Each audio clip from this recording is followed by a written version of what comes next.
Welcome to NS TV. నేను రాజీవ్. ముందుగా headlines చూద్దాం. వినాయక చవితి పండుగను పురస్కరించుకుని సికింద్రాబాద్ స్టేషన్ రోడ్లోని శ్రీ గణపతి దేవాలయంలో సికింద్రాబాద్ కంటోన్మెంట్ ఎమ్మెల్యే శ్రీ గణేష్ ప్రత్యేక పూజలు నిర్వహించారు. ఆలయ వేద పండితులు బాజా భజంత్రీలతో ఎమ్మెల్యే గణేష్ కు స్వాగతం పలకగా అర్చన ప్రత్యేక పూజ అనంతరం వేద పండితులు ఆశీర్వచనం చేయడం జరిగింది.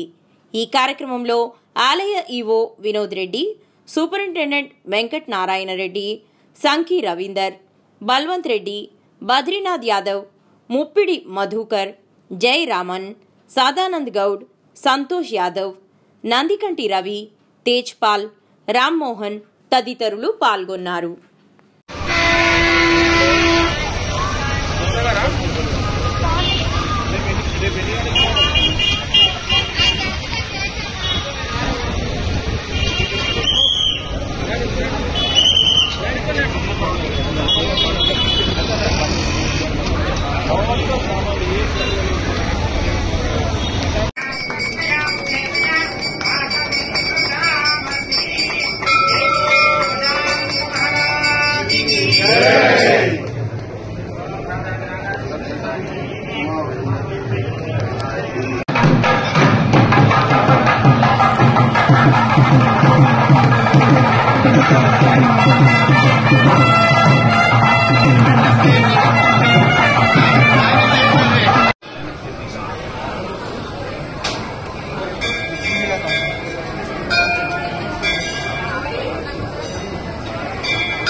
మీ మనసులోనే అందరు గోత్రనామాలు ఒకసారి అనుకోండి.